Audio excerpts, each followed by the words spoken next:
اجتماعیت کے ساتھ، دو کا انفرادیت کے ساتھ۔ سب سے پہلی بنیاد لا الہ الا اللہ محمد الرسول اللہ صلی اللہ تعالی علیہ وآلہ وسلم۔ اور یہ کلمے والا عمل اپنانا اور پھیلانا کتنا اونچا عمل ہے۔ امام الانبیاء صلی اللہ تعالی علیہ وسلم نے صحابہ اکرام کو روانہ کیا اور فرمایا جب زید بن حارثہ، عبداللہ بن رواحہ، جعفر بن طیار رضی اللہ تعالیٰ عنہ کا نام لیا، رسول اللہ صلی اللہ تعالی علیہ وسلم نے ارشاد فرمایا جب جعفر بن طیار کے ہاتھ سے جھنڈا گر جائے تو زید بن حارثہ کو دے دینا، اس کے ہاتھ سے گر جائے عبداللہ بن رواحہ کو دے دینا۔ اور لشکر کی روانگی کا رسول اللہ صلی اللہ علیہ وسلم نے جمعے کے دن صبح صبح حکم دے دیا۔ عبداللہ بن رواحہ رضی اللہ تعالیٰ عنہ کے پاس سواری بڑی تیز تھی، کہنے لگے آخری جمعہ ہے، رسول اکرم صلی اللہ علیہ وسلم نے ہمارا تینوں کا نام لیا، لگتا ہے ہم واپس نہیں آئیں گے۔ یہ شرگوئی ہوئی نا حضور علیہ السلام سے۔ جعفر بن طیار کے ہاتھ سے جھنڈا گر گیا، لگتا ہے جعفر بن طیار اپنے ہاتھ سے اپنی زندگی میں تو جھنڈا گرنے نہیں دے گا۔ زید بن حارثہ کا بھی یہی حال ہے، عبداللہ بن رواحہ کا بھی یہی حال ہے۔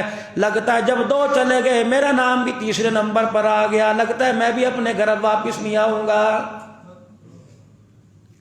دل کے اندر خیال کیا، بیٹھے سوچنے لگے، فرمانے لگے سواری بھی میرے پاس تیز ہے، دوسرے لشکر سے اللہ اکبر سواری چلانے کا انداز بھی میرے پاس بڑا زیادہ ہے، میری سواری طاقتور بھی ہے، اگر وہ ایک دن پہلے بھی چلے گئے میں اپنی سواری کو تیز دوڑا کر ان کے ساتھ پہنچ جاؤں گا۔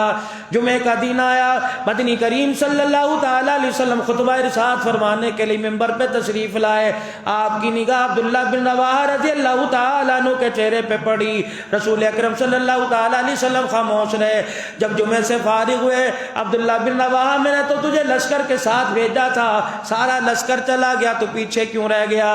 حضور علیہ السلام کے پاس بیٹھ کے رونے لگ گئے، کہنے لگے کملی والے آخری مسجد نبوی کا جمعہ ہے، مجھے پتہ نہیں واپس آؤں گا یا نہیں، لیکن تیری زبان کا کہا یقین دلا رہا ہے۔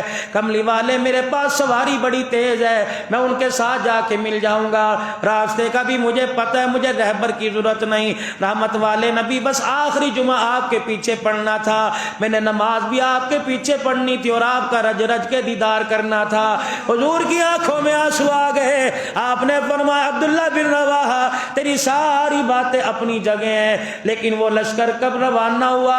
عبداللہ بن رواحہ رضی اللہ تعالیٰ عنہ کہنے لگے صبح روانہ ہوا۔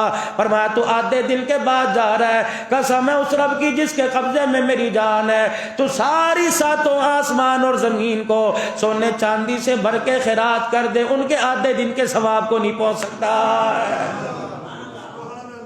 لا الہ الا اللہ۔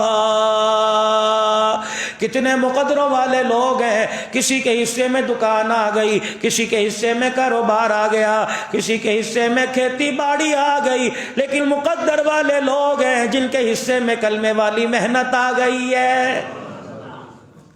یہ بھی ہماری ذمہ داری ہے۔ کنتم خیر امت اخرجت للناس تأمرون بالمعروف وتنہون عن المنکر وتؤمنون باللہ۔